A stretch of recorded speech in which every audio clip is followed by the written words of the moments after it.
vous vouliez dire quelque chose? Oui, à tout le coco vide. J'ai un message à passer en fait. À tous les coco vides. On meurt, ça c'est sûr. On ne connaît pas où, on ne connaît pas quand. Ouais. À tous les cocos vides. On meurt, ça c'est sûr. On ne connaît pas où, on ne connaît pas comment, on ne connaît pas quand. Et on ne connaît pas surtout avec qui. Peut-être avec le coco vide ou sans le coco vide. Mais surtout, il y a beaucoup de monde avec le coco vide.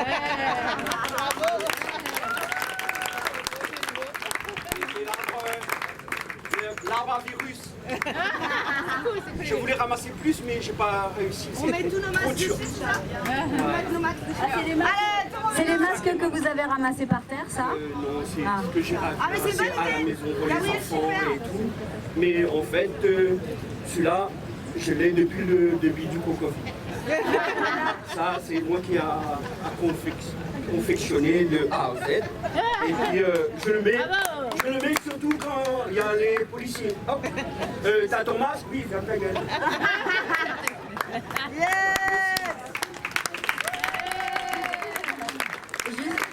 Merci pour cette introduction. On va continuer puisque maintenant on va donner la parole à Farzad qui va donner justement la parole aux gens. Donc je vais me présenter, je m'appelle Farzad Felezi et moi je suis consultant formateur en prise de parole. J'aide les gens à écrire et dire leur discours. J'aide les dirigeants mais aussi les candidats aux élections, les élus, mais aussi les citoyens. Pourquoi? Ah, vous entendez pas bien? Là c'est mieux? 1, 2, 1, 2. Vous pouvez vous rapprocher un peu aussi? Là, on est au maximum. Je vais parler plus fort. Le monsieur qui est au fond là-bas, vous m'entendez? Super. Tout le monde m'entend? Super. Je vous entends pas, vous m'entendez? Voilà, c'est bien. Donc, moi je m'appelle Farzad Felezi, je suis consultant en art oratoire, j'aide les gens à dire, à parler. Et aujourd'hui, il est important de parler. Il n'est pas seulement important de prendre la parole, mais aussi de la donner. Un micro va circuler entre vous. Non, il circule pas. Pour que vous allez venir ici. Ici, là, peut-être pas ici, peut-être que c'est trop, pour ceux qui pensent que c'est trop difficile de monter sur scène pour eux. Vous pouvez venir ici, là, dans le public, vous portez le mégaphone et vous pouvez parler. Mais avant de prendre la parole, je vais vous donner quelques consignes très très simples. D'abord, pourquoi est-ce que c'est important de prendre la parole? Pourquoi c'est essentiel que quand il nous arrive quelque chose, un malheur ou un traumatisme, c'est important qu'on en parle? Parce qu'il est fort possible que si on ne le fait pas, eh ben, on oublie l'importance de certaines choses. Et on zappe dans notre esprit plein de choses essentielles. Et c'est peut-être ce qui est en train de se passer. Donc la première des consignes, ce serait de parler de mon expérience personnelle, de votre expérience personnelle. Parlez en je, en moi-je, ce que vous avez vécu. Comment vous vous sentez après un premier confinement, après un deuxième qui a peut-être impacté vos familles en métropole ou ailleurs dans le monde. Quel est votre ressenti? Qu'est-ce qui s'est passé dans votre famille? Comment ont réagi vos enfants? C'est extrêmement important. Parce que dans les médias, vous allez voir passer des journalistes d'opinion qui vont donner leur avis. Vous allez entendre parler des experts scientifiques, des experts politiques, des experts économiques. On n'en peut plus des experts. Mais combien de fois vous avez entendu parler une mère de famille, par exemple? Jamais. Combien de fois vous avez entendu parler un père de famille qui avait une entreprise qui a coulé face au public? Jamais. Sauf quand c'est trop tard. Un tel s'est suicidé. Un tel s'est pendu. Un tel a eu un malheur. On en entend parler après coup, après que les malheurs soient arrivés. Mais lorsqu'on en parle avant que le malheur n'arrive, avant qu'il ne survienne, eh ben, il est possible qu'on s'entraide. Et il est possible qu'on change la donne. Donc si certains sont prêts, vous pouvez vous avancer derrière la caméra ici et commencer à dire, commencer à parler.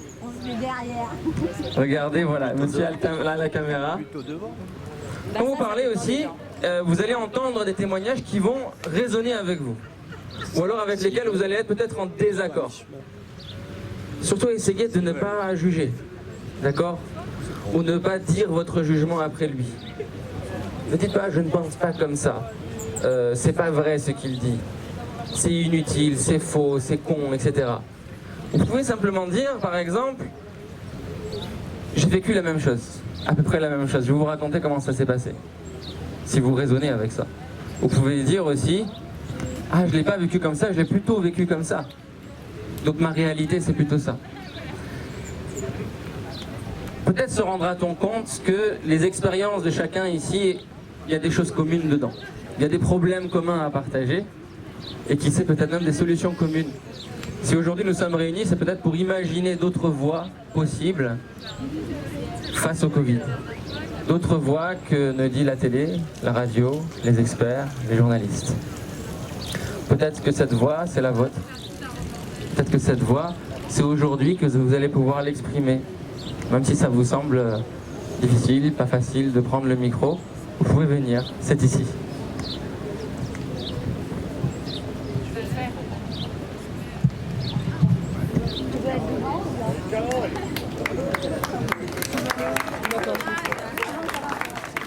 Alors si vous ne souhaitez pas être filmé ou garder votre anonymat, vous pouvez. Et si ça ne vous dérange pas, vous pouvez aussi venir et être filmé et dire votre prénom. Est-ce que ça marche?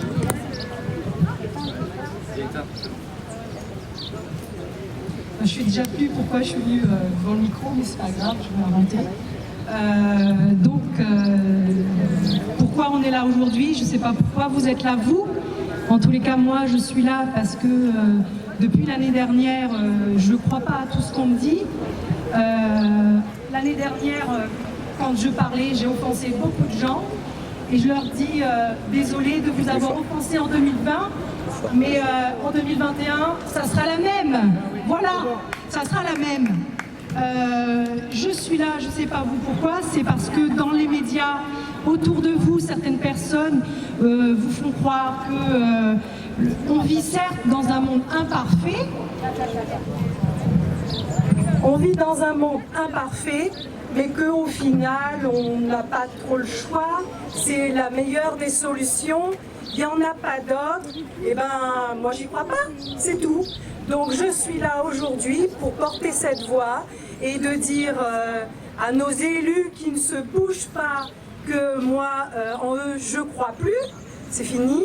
À mes voisins qui ne bougent pas, que je comprends pas, mais tant pis pour eux, moi je suis là. Si je suis toute seule, je suis là. C'est pas parce qu'on nous dit c'est comme ça, c'est pas parfait, c'est la meilleure solution qu'on y croit. Il y en a d'autres. À nous de faire porter ces autres voix.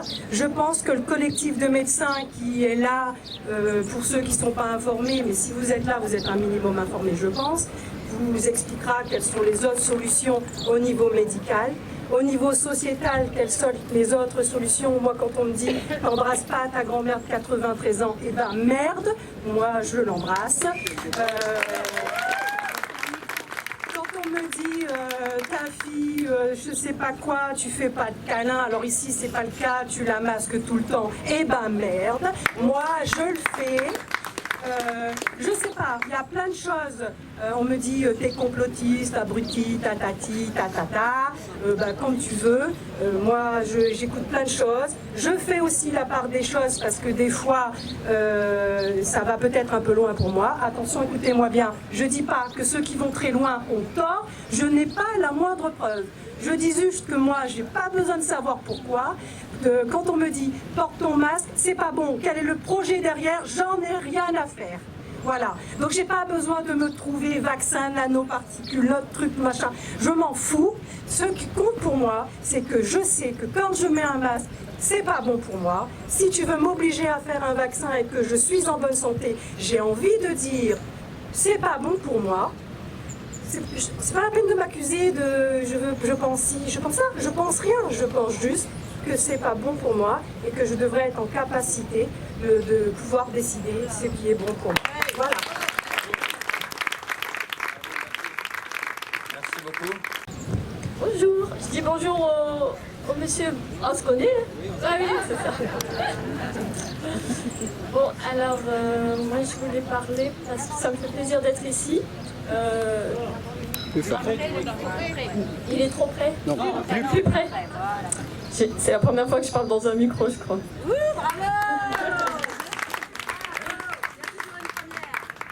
Donc, le corona, pour moi, dès que ça a commencé, j'ai commencé à écouter les infos et tout. J'y croyais à cette histoire de virus, je savais pas trop. Et puis quand il a commencé, eu les instructions de se laver tant de fois par jour, mettre le masque, tout ça, ça m'a pas du tout parlé. Faut savoir que moi, depuis que je suis petite, j'ai un truc, j'ai peur de me faire empoisonner. Je me lavais souvent les mains et tout, je sentais tout ce que j'avais. Je dois avoir des mémoires d'empoisonnement, je sais pas quoi. Et j'ai cheminé dessus depuis. Ce qui s'est passé, c'est que par exemple, je suis partie en Inde et la première fois que je suis allée, je voyais les chiens dans la rue, j'avais peur de la rage, tout ça, vraiment, j'étais face à mes peurs. Et petit à petit, je suis restée un mois, c'est parti finalement, j'ai dédiabolisé ce pays qui représentait pour moi quand même la saleté et tout. Et puis un jour, j'ai rencontré aussi dans ma vie un chat que j'avais adopté à la SPA et qui avait une leucémie, mais je ne savais pas. Et en fait, ce chat, il avait des crises, il était malade, il bavait. Et à l'époque, j'avais une fille de 1 an. Et j'avais peur que ce chat contamine ma fille.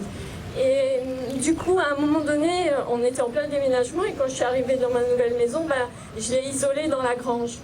Après, je me suis renseignée, j'avais pas eu le temps comme on était en plein déménagement, mais une fois que je me suis posée, j'ai appelé un vétérinaire pour savoir et tout. Et il s'est avéré qu'il avait une leucémie, mais aussi il m'a dit qu'il n'y avait pas de virus, il n'y avait pas de maladie qui passait du chat à l'homme. Et ce chat, il est mort le jour même, un truc comme ça. Et j'ai gardé une culpabilité par rapport à mon comportement vis-à-vis de lui. Et après, je me suis rendu compte qu'en fait, il était venu me faire comprendre ça. C'est-à-dire que face à une maladie, moi, en tout cas, maintenant, j'ai compris que je choisis toujours l'amour, pas la peur. Ça ne sert à rien de chercher à se protéger. La plus grande protection, c'est l'amour, en fait. Mon père m'avait raconté une histoire quand j'étais petite et qui m'a toujours marqué. C'est qu'une fois, il a porté un ami à lui qui était tuberculeux et il l'a porté dans ses bras jusqu'à l'hôpital. Il a traversé la ville pour l'emmener. Et ensuite, il est rentré chez lui, c'est la belle eau de Javel et tout. Et ça m'avait marqué. Et en fait, maintenant, je suis vraiment contente d'avoir intégré ça. Et quand je vois les personnes autour de moi qui ont peur, je remercie ce chat notamment de m'avoir permis de dépasser cette peur et d'avoir compris ça, que ça partira jamais. Maintenant, ce avec lequel je suis en prise, c'est avec la colère. Face à ce fait qu'on nous impose les choses en fait. Et par exemple, j'ai des copains qui portent le masque et j'ai du mal à l'accepter et je crois que c'est parce que c'est imposé à tout le monde. Si tout le monde pouvait faire comme il le souhaite, il y aurait beaucoup moins de problèmes. Mais comme là c'est imposé, voir mon copain, ma copine avec un masque, ça me renvoie à ce qu'on nous impose. Après le confinement, moi, le premier confinement, il m'a beaucoup aidé, m'a donné la possibilité de m'intérioriser. Et ça fait un moment que je travaille sur moi et je sais que l'extérieur, enfin c'est ma croyance, l'extérieur est le reflet de mon intérieur et les choses, elles apparaissent pas par hasard dans ma vie. Donc maintenant, ce que je suis en train de faire, c'est que quand je sens cette colère qui monte, ce sentiment qu'on m'impose quelque chose, et ben je m'assois dans ma chambre et je me dis, qu'est-ce que ça réveille en toi? Pourquoi tu sens ça comme ça? Et je suis sûre que, enfin pour l'avoir vécu, quand on n'est pas en prise avec ce genre de choses, on n'a pas de problème. Bon, je sais que j'ai encore ces problèmes-là, mais c'est moindre que certaines personnes qui sont très contestataires. Et j'ai croisé plein de fois des flics alors que j'avais pas le masque et ils m'ont jamais rien dit en fait. Je sais très bien que plus on s'accroche à une réalité, plus on la renforce. Et quand on laisse pisser, et ben finalement, on n'est pas confronté au problème. Après, depuis 2021, là, vraiment, 2020, j'ai slalomé. 2021, j'ai un vrai ras-le-bol avec cette espèce de variante soi-disant qui vient et tout. Ça me saoule. Alors, je suis très contente de venir aujourd'hui pour me rassembler avec des gens qui ressentent à peu près la même chose que moi et pas me sentir toute seule dans mon coin. Voilà. Merci. Comment tu t'appelles ?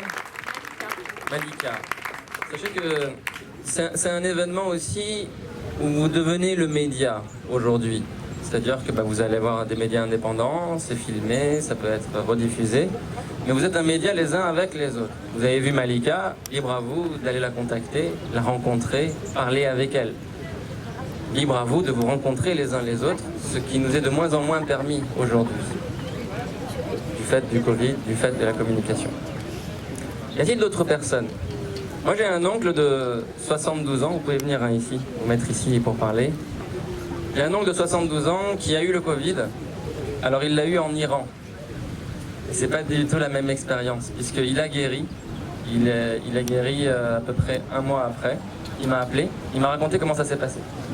Là-bas déjà, ils ont augmenté le nombre de lits d'hôpitaux immédiatement. Ils ont dit que tout soignant deviendrait fonctionnaire d'État, et s'il mourait, il devient héros de la nation. Ses enfants orphelins deviendraient pupilles de la nation. Les logiques en fonction des pays, des États sont différents. Certains prennent davantage soin de leur population et d'autres pas. Comment vous vous êtes senti là-dedans? Quelle était votre expérience? À quoi est-ce que vous avez pensé la première fois quand on vous a annoncé ça? Juste quelques temps pendant, après les élections. On vous a annoncé le Covid. Qu'est-ce qui s'est passé chez vous? Moi, chez moi, je me suis retrouvé en famille et pour la première fois depuis longtemps, hors vacances, ensemble. Et j'avoue que c'était pas facile. Je sais pas vous, mais je me suis rendu compte qu'on avait du mal à vivre ensemble, sans travailler, sans avoir les distances professionnelles qu'on a au quotidien. Et je me suis dit, et si ça allait continuer? Et si ça devait continuer encore et encore et encore? Quel serait mon nouveau mode de vie finalement? Est-ce que je devrais rebâtir une relation avec ma famille, avec mes voisins? Et du coup, je me suis mis immédiatement à aller rencontrer mes voisins. Donc, j'ai su comment ils s'appelaient, ce qu'ils faisaient dans la vie. Et c'était quelque chose d'assez impressionnant parce que tout de suite, je me suis rendu compte de quelle distance j'avais entre moi et mes voisins, que je ne connaissais pas. Donc, je ne connaissais ni le ressenti, ni la vie, ni rien. Vous pouvez raconter tout ça. Parce que ce que vous racontez et la façon dont vous allez le conclure, ça donne le monde que nous sommes en train de construire. Malika a parlé d'amour, mais d'une progression, d'un progrès de la peur jusqu'à l'amour. Vous voyez? Elle a parlé de partage, d'échange, mais d'une progression, d'une évolution, depuis la colère jusqu'à l'échange, jusqu'au partage. Et peut-être que c'est ça aussi la volonté des gens qui sont ici. En fait, on parle de... Ah oui, je suis dans la réverb, mais c'est pas grave, ça va donner. On parlait d'émotion, en fait. Moi, je trouve ça très intéressant parce qu'on est submergé d'émotions en permanence. Et donc là, maintenant, tout de suite, c'est quoi votre émotion, madame? Moi, je dirais, c'est surtout par rapport à mon fils. Il vient de me dire hier, mon fils est au lycée. C'est là plutôt. Alors, il vient de me dire hier après-midi, maman, j'en ai marre de ce masque. J'en ai marre d'être... Est-ce que tout le monde l'entend?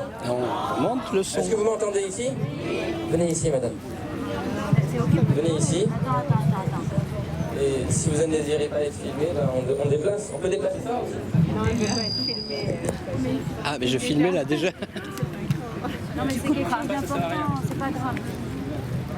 Alors, je disais que là, pour le moment, là, je pense à mon fils. Depuis hier après-midi, je pense à mon fils. Parce que hier, en rentrant du lycée, il m'a dit « Maman, j'ai marre de ce masque. En classe, j'ai du mal à respirer avec ce masque. Il fait très chaud dans les classes. Et je sais qu'on les empêche Mais le micro. même de mettre sous le lit. » Voilà ce que je voulais dire. Je suis aujourd'hui. En fait, cette dame était en train de nous faire un témoignage très très émouvant de la réaction de son fils qui est rentré de l'école et qui lui disait « Maman, je ne veux plus mettre de masque à l'école ». Je pense qu'elle n'est pas la seule ici aujourd'hui à sentir la même chose avec son fils, à être dans la tristesse.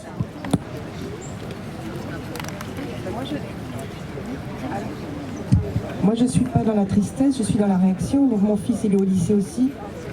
Et il a fini par me dire à la veille de la rentrée, maman, je crois que je suis d'accord pour aller au CNED. Et c'est fait, je l'ai déjà inscrit parce que on n'y arrivera pas à leur faire entendre raison. Donc déjà, je vais sauver mon gamin. Et puis quand tous les gamins auront déserté, peut-être qu'ils vont se poser des questions. Mais on peut le faire, ça. C'est ça. Qu'est-ce que tu voulais dire? Oui. Dis-moi. Justement, tout à l'heure, mais je pensais avoir une réaction un peu excessive. Je voulais dire que si tous les parents voulaient défendre leurs enfants, je parle des petits-enfants qui ont 6 ans, qui n'entendent pas la maîtresse, qui n'arrivent pas à parler. Ils sont en plein apprentissage de la lecture, de la parole. Il va y avoir des conséquences incroyables par rapport à ça. Déjà, ils ne sauront pas parler correctement, ils vont pas comprendre, comme un sourd en fait, ou un demi-sourd. Ben ça, c'est pas acceptable. Déjà, les faire étouffer sous un masque, alors qu'ils ne peuvent pas respirer correctement et qui rejettent de leur corps des virus, des trucs dégoûtants qui sortent de leurs dents. Et on leur dit de se laver les dents après chaque repas, ils ne le font pas. Donc forcément, ils ont des microbes. C'est pas normal. Ça, c'est pas normal. C'est même inadmissible. Je trouve que c'est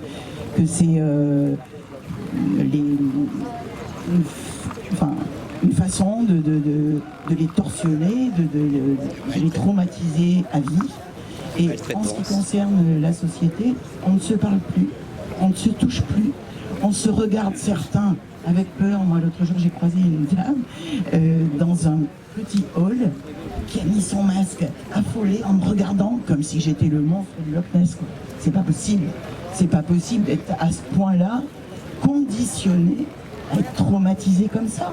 Psychiquement, il y a des gens qui sont plus fragiles et il va y avoir des conséquences psychologiques aussi énormes. Donc, et je parle pas des gens qui ont fermé les restaurants, je parle de la métropole, heureusement, qui ont fermé les restaurants, les bars, les théâtres, les cinémas, avec tout ce que ça comporte, d'électriciens, de machinistes, de perruquiers, de maquilleurs, de tissus pour faire des costumes. Mais il y a toute une génération de métiers qui ne peuvent plus survivre. Les agriculteurs qui emmènent aux producteurs, qui emmènent aux restaurateurs. Enfin, c'est pas pensable. Tout ça pourquoi? Pour un virus. Non, il faut arrêter, quoi. Alors moi j'entends les témoignages là, sur les lycéens à l'écologie, enfin moi j'en ai plus au lycée et collège, mais il y a une question qui me vient, c'est comment ça se fait qu'ils ne manifestent pas? Je me dis, il faut qu'on s'interroge, qu'est-ce qui fait qu'ils acceptent? Ils sont jeunes, on a encore les jeunes, on est révoltés, et moi ça me... Voilà. Qu'est-ce qui fait? Il faudrait s'interroger, comment ça se fait que tous ces jeunes, ils acceptent, ils n'en peuvent plus, ils sont en difficulté, ils rentrent le soir, ils sont fatigués, ils ont mal à la tête. Et pourquoi dans les lycées, c'est pas là ou les collèges? Voilà. Et cette question-là, elle est hyper importante, je trouve. Voilà. Merci. Par rapport à l'impact du masque, je vous donnerai des informations. Il y a eu un sondage qui a été fait en Allemagne auprès de 25 000 enfants. Et du coup, je vous donne des infos sur ça. Merci. Moi, je vais rebondir sur ce que vous dites, madame. Je suis tout à fait d'accord. Il y a une inertie de la population qui est juste hyper étonnante, comme si on était tous sous hypnose. Et là, j'ai plus vraiment envie de dire ce qu'a fait la crise sur moi, ce que ça m'a provoqué, parce que je marronne depuis le mois de avril, mai, le temps de sortir de la stupeur qu'on avait au tout début. Maintenant, c'est fini, hein. On est presque habitué à ce mensonge. Il n'y a plus à avoir peur, on a du recul. Des études montrent qu'il y a beaucoup de mensonges et que c'est largement exagéré. Et tout ça, ça nous remet face à nous, à notre responsabilité en tant qu'humains, de décider de ce que l'on veut pour notre vie, pour nos enfants. Personnellement, j'ai pas d'enfants, mais je pense à toute cette génération qui arrive, et on n'est que de passage, hein. La Terre, elle est pour les générations qui arrivent. Et on est en train de laisser faire. On va dans une direction qui est aujourd'hui, faut vraiment être aveugle pour pas voir la direction qu'on prend. Il y a une déshumanisation qui est en train de se faire, et c'est à nous de ne pas accepter, à chacun de ne pas accepter. Et je suis très contente de voir qu'il se passe quelque chose à La Réunion, parce que on oppose beaucoup métropole-réunion parce qu'on a la chance ici encore, je dis bien encore, d'être épargné, ce qui ne va pas durer puisque c'est mondial. Et donc on peut, moi j'avais l'impression de me sentir un peu seule parce que personnellement je suis métropolitaine, mais française comme nous tous. Et de voir que j'avais l'impression qu'ici il ne se passait pas grand chose. Donc je suis très heureuse de voir qu'il y a des collectifs qui se font. On va pouvoir les rejoindre.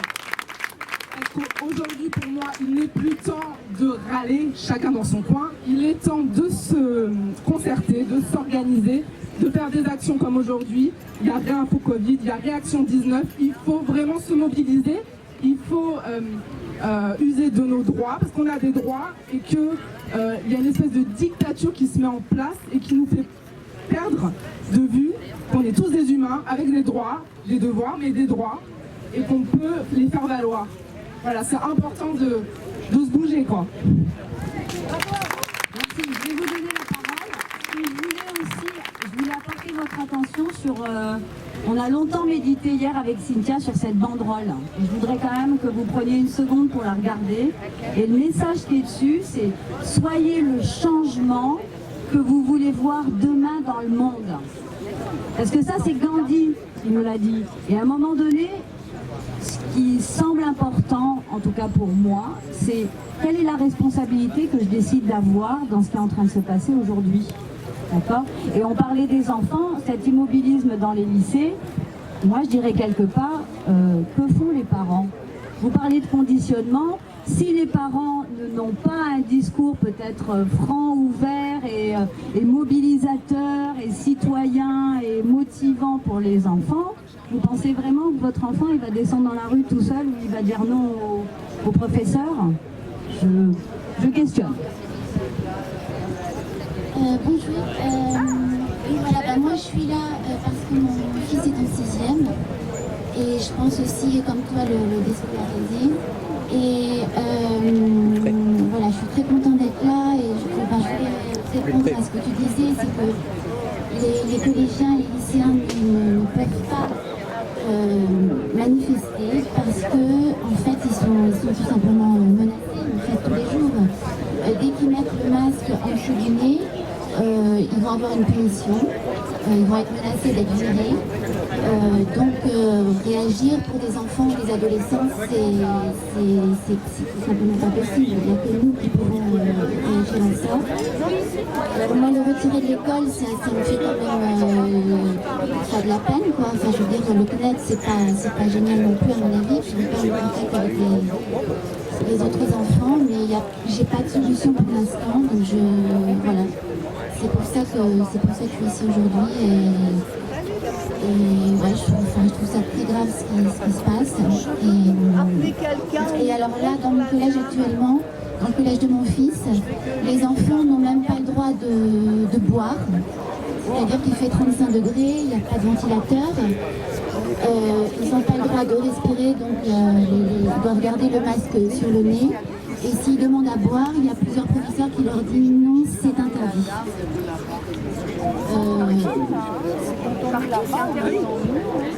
Voilà. Bonjour, comment vous appelez-vous ? Nadine, salut Nadine, comment ça va ? On a déjà vu les circonstances, pas très bien, mais je fais avec. Alors l'émotion, on va dire, un petit peu de colère. Je travaille sur ma colère. Je suis quelqu'un, en fait, j'ai beaucoup de colère, mais je travaille dessus. En fait, des fois, je me dis aussi qu'on a besoin d'avoir un peu de colère pour pouvoir trouver l'action juste.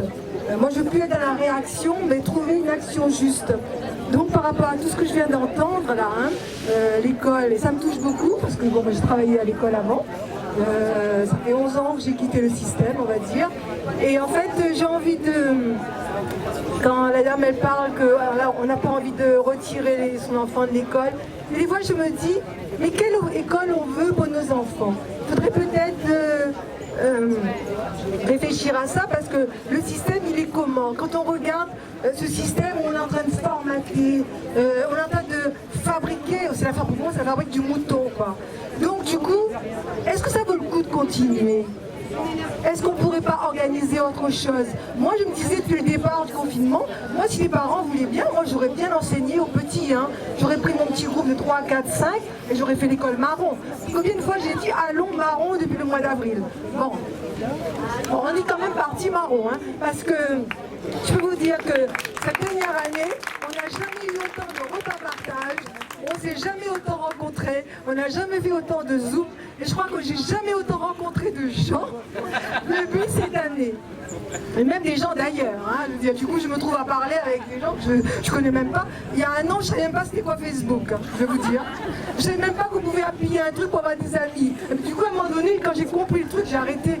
Et donc parce que bah, on peut pas, ça ne va pas le faire quoi. Bon, quoi qu'il en soit, revenons à cette histoire de masque, d'école, c'est vrai que bon, maintenant il faut que les parents réagissent. Comme je dis, à un moment donné, on a le droit d'être intelligent, on a le droit. Il y a un outil qui s'appelle le bon sens. On n'a plus besoin d'avoir un bac plus 20 pour comprendre qu'il y a un truc qui cloche. Les parents, ils ont attendu que les enseignants. Bravo! Là, il faut réagir. Bon, on a parlé des parents, il fallait qu'ils bougent. C'est à tout le monde de bouger. Mais maintenant, je dis aussi les enseignants. Je me permets de dire que c'est à tout le monde de bouger. Et que... Alors, en fait, là, il y a les parents, mais c'est tout un système, en fait. Nous sommes tous dedans. Et il faut dire aussi que cette situation, si elle est arrivée au jour d'aujourd'hui, c'est que nous tous, vous et moi, nous l'avons cautionné. Nous avons dit oui à ce système. Et maintenant, bon, maintenant, il ne faut pas se culpabiliser. Moi, je ne suis pas dans la culpabilité. Hein. Je me dis, ok, il n'y a pas de bien, il n'y a pas de mal, il y a ce qui est. Mais qu'est-ce qu'on fait? Qu'est-ce qu'on met en place? Parce que le changement, c'est nous. C'est chacun de nous. Alors donc, c'est à nous de mettre en place les choses. Et c'est possible. Il n'y a pas de grandes choses, il y a des toutes petites choses. Ça commence par des petites réunions familiales. On se retrouve. On ne veut plus qu'on s'embrasse. On se retrouve, on s'embrasse, on fait des petits repas, on va vers l'autre, on se soutient. Il y a des choses à faire. On peut le faire. Et puis revenons pour l'école, hein. Moi, je suis étonnée de l'attitude des enseignants. Bon, c'est vrai, au départ, je parlais aussi beaucoup des médecins parce que c'était un virus, tout ça. Je ne comprenais pas pourquoi les médecins ne bougeaient pas. Et à un moment donné, d'ailleurs, je me suis pris la tête avec mon médecin parce que dès le 20 juillet, je suis allée le voir, je lui ai demandé de me faire un certificat médical. Il m'a traité de réac. Bon, moi, je lui ai sorti son, comment on appelle ça, le serment d'Hippocrate, d'abord ne pas nuire. Monsieur n'était pas content. Il m'a dit que c'était un cabinet privé. Mais je dis quand même, il utilise ma carte vitale. Mais c'est n'importe quoi. Alors du coup, aujourd'hui, à Carrefour, on me dit c'est privé, mais seulement ils prennent bien nos sous. Le médecin, ils prennent bien la carte vitale, ils me disent que c'est privé. Mais c'est quoi cette affaire? À la poste, n'en parlons plus. Pour un timbre, il faut 2 heures de queue. La semaine dernière, je suis allée, il y a une dame. Alors j'ai mon masque à la main, alors mon masque c'est celui-là, hein, que j'ai fabriqué pour moi. Alors, elle me dit, madame, mettez votre masque. Je dis, ben, je l'ai là. Elle me dit, non, portez-le. Alors je lui dis, ben, si je ne mets pas, vous allez me dénoncer? Il me dit, non, je ne vais pas vous dénoncer, mais je ne vais pas vous servir. Alors, moi, instinctivement, je me suis retournée vers la machine. Mais manque de peau, la machine était en panne. Et je me dis, mince, ils ont poussé le vis jusqu'à mettre en panne pour que j'ai besoin de la caissière. Et je voyais le petit sourire narquois de la dame. Elle savait que je devais passer par elle pour affranchir ma lettre. Bon, du coup, je vais quand même, je joue le jeu, parce que moi, je vais tout en rigolant en fait. Hein. Je mets mon masque et j'essaye de lui expliquer. Et là, attitude incroyable, elle me dit, ah madame, moi j'ai honte de me parler avec des gens comme vous, vous faites ce que vous voulez, nanana. Bon, ouais, tellement à la fin, quand je suis partie, je lui ai dit, écoutez, n'oubliez pas de vous faire vacciner. Bon, du coup là, c'était un peu méchant de ma part, mais bon, là, c'était plus fort que moi. Quoi. Bon, quoi qu'il en soit, quand on pense que c'était un service public, la Poste, aujourd'hui, c'est vendu à une banque. Et elle me l'a dit, la dame, hein, ici, c'est une banque. D'ailleurs, je lui ai dit, oui, je sais, madame, nous avons été vendus à la banque de 1973. Bon, voilà, moi, je lui ai sorti des trucs, mais elle me dit, non, je peux vous entendre. Et ça aussi, il faut prendre conscience que tout ce système-là, ce verrouillage dans lequel nous sommes, ça a commencé depuis belle lurette avec notre approbation. Alors maintenant, bah, il va falloir prendre conscience de tout ça et dire stop et non, et quel monde on veut. Et c'est possible, ensemble on peut tout.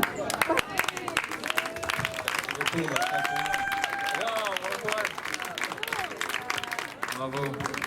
Quel témoignage. Alors, nous avons d'autres témoignages. Madame, comment vous appelez-vous? Caroline, bonjour. Donc je viens juste pour faire un petit témoignage de ce qui m'est arrivé durant le Covid. Je vais à la boulangerie chercher ma petite baguette. Le micro. Bien entendu, je n'avais pas de masque. Et donc il y a une dame devant moi qui se pose devant les caissières. Pardon. Plus près. Et puis qui dit aux caissières, ah donc le masque n'est pas obligatoire ici? Donc les vendeuses sourient et moi arrivé au niveau de la dame, je dis madame ben, vous êtes protégée donc c'est déjà une bonne chose, cherchez pas plus quoi. Et à ma plus grande surprise, ce qu'elle a fait c'est qu'elle a enlevé son masque et elle m'a toussé dessus. Donc je me suis dit bon celle-là elle va, je sais pas si elle va rentrer dans les chiffres du Covid, mais à un moment donné je peux verrouiller, mais j'étais zen. Tout ça pour dire que les gens se permettent d'émettre des jugements sur les gens qui ont fait le choix d'être libres penseurs et qui n'avalent pas tout rond ce qu'on leur dit au quotidien, qui ont un esprit critique. Et c'est vrai que malheureusement, on est beaucoup confrontés aux gens qui pensent qu'ils peuvent avoir un jugement critique sur les gens qui ont décidé de pas obéir. Voilà. Et puis aussi une autre petite anecdote, en parlant avec les gens qui sont pro-masque, sans masque, quelqu'un m'a répondu « Oui, mais depuis que je mets le masque, j'ai pas le Covid. » Donc j'ai été... je savais pas quoi répondre. Parce moi non plus. Voilà. Donc j'essaie quand même d'aller vers les gens pour leur parler. Bernard Werber a dit qu'il ne faut pas essayer de convaincre mais donner à réfléchir. Souvent c'est moi qui réfléchis plus parce que du coup je me demande si j'ai raison. Et donc voilà, donc plein de petites anecdotes comme ça qui fait que on se demande si on est seul, si on est normaux, voilà. Et donc ce que je voudrais dire c'est comme la goutte d'eau, le colibri, fait sa coup gagne. À notre niveau, même quand on est tout seul, moi je dirais, faut pas avoir peur d'aller au-delà de ses convictions. Et il y a une phrase qui dit « Vaut mieux vivre un jour comme un lion que 100 ans comme un mouton. » Merci Caroline. Seconde, je prends pas. Oui madame, moi je voulais vous encourager à faire votre école, même avec 3-5 marmailles de votre quartier. Parce que les enfants sont en souffrance, ils subissent une vraie maltraitance. Et le problème c'est que les parents, on leur a dit l'école, et ils sont incapables, là c'est normal, c'est un traumatisme, c'est brutal, de concevoir l'idée que maintenant on ne met plus notre marmaille à l'école. Moi personnellement, je suis grand-mère aujourd'hui, mais j'aurais pas mis mes enfants à l'école, j'aurais fait l'école à la maison. Parce que l'école à la maison, c'est beaucoup plus épanouissant. Aujourd'hui, l'école, on le sait, ne donne plus de savoir. Les enfants ne connaissent pas la littérature et c'est dramatique. Alors qu'à la maison, si vous étiez à côté, moi je suis conteuse, je suis artiste. J'ai jamais voulu être enseignante parce que j'ai souffert dans l'éducation nationale en tant qu'enfant francophone. Et j'ai jamais voulu faire ça. C'était la seule porte de sortie après le lycée. J'ai refusé. Mais je suis devenue conteuse, justement. Donc j'enseigne autrement, moi. Et si vous étiez à côté de moi, on l'aurait créé, cette école. Et moi, je veux l'appeler École Grand-Mère Cal. Parce que mon identité de conteuse, c'est Grand-Mère Cal. Donc moi, j'habite Plateau Caillou. Mais il faudrait, si je me trouve dans mon quartier, m'en faire dans mon quartier. Voilà. Alors, wow, quel enthousiasme. J'ai rarement vu ça. Vous savez, je forme pas mal de gens à parler en public et j'ai rarement vu ça des 15 ans de carrière que j'ai fait derrière moi, des gens qui sont là, qui viennent, qui parlent, avec autant d'éloquence, avec autant de magie, d'émotion dans la voix. Madame vient de dire qu'il est possible de faire l'école à chez soi. Est-il possible peut-être de faire l'école à l'école autrement aussi? Peut-être qu'il y a des profs parmi vous, peut-être qu'il y a des proviseurs parmi vous qui écoutent ce message. En tout cas, si vous n'êtes pas là, en tant que prof ou proviseur à parler ici, il y a un élève qui va le faire, qui s'appelle Elie. Vous pouvez l'applaudir.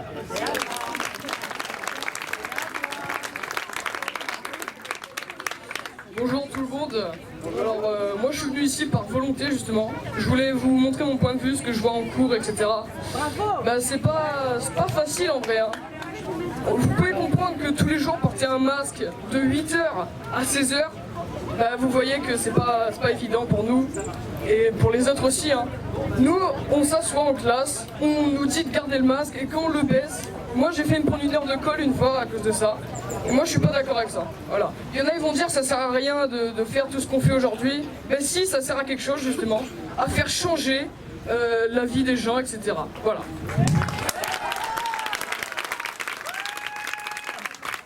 Élie, est-ce que tu veux encore dire quelque chose?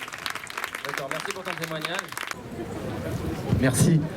Frédéric, j'ai plusieurs casquettes, j'ai choisi celle-là aujourd'hui. En fait, il y a une chose que j'ai du mal à comprendre, j'entends plein de choses intéressantes depuis ce matin. Moi, j'accorde beaucoup d'importance aux mots, TS. Pourquoi? J'ai entendu à la fois conscience, j'ai entendu formatage, hypnose par là-bas. C'est mon métier en partie, on va dire. Je suis dans les techniques d'influence depuis quelques décennies. Et puis, j'ai entendu conditionnement, etc. Et en même temps, entre guillemets, eh bien j'ai entendu, peut-être, j'ai pas compté, mais peut-être 100 fois, 200 fois le mot masque. Il y a quelque chose qui, dans les cas, qui me gêne, moi. Ça fait des mois et des mois que je ne parle pas de ce mot-là. Et je leur emploie. Eux, ils utilisent dans leur sémantique, vous avez dû voir 1984, ça vous parle. Il y a une novlangue.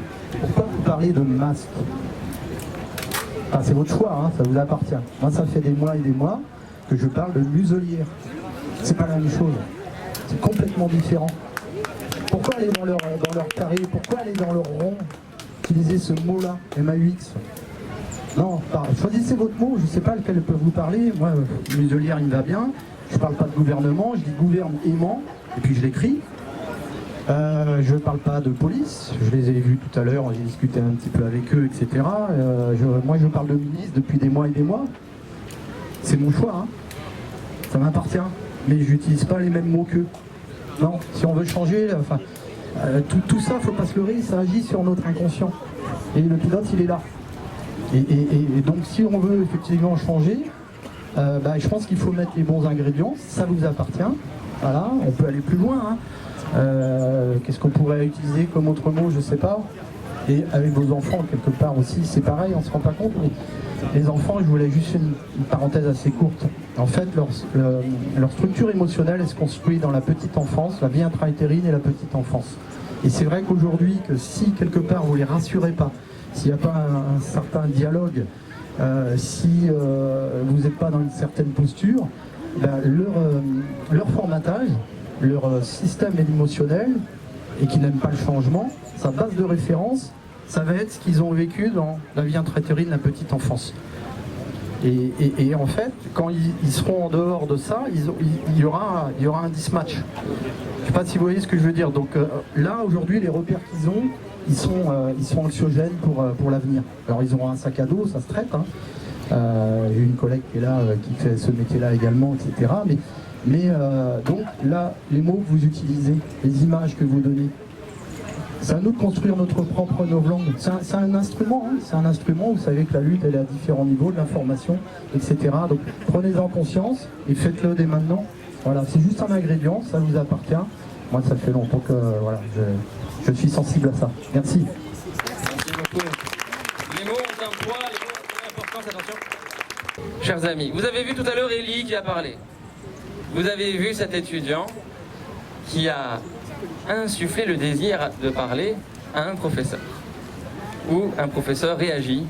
Alors on fait bien attention pour respecter l'émotion de l'autre, ne pas juger et parler de son propre ressenti, expérience. Alors bonjour à tous, donc, je suis professeur de mathématiques. Donc je suis professeur de mathématiques au collège. Je voulais juste dire quelques mots pour dire que je ne cautionne absolument pas ce qui est en train de se passer là. Que je ne punis aucun élève qui baisse son masque dans la classe parce que je n'arrive absolument pas à comprendre comment on peut accepter d'envoyer un enfant à l'école à porter un masque toute la journée.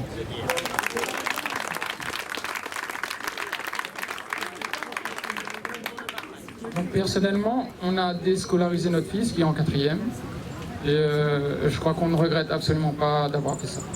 Donc voilà ce que je voulais dire. Merci infiniment, merci pour ce témoignage.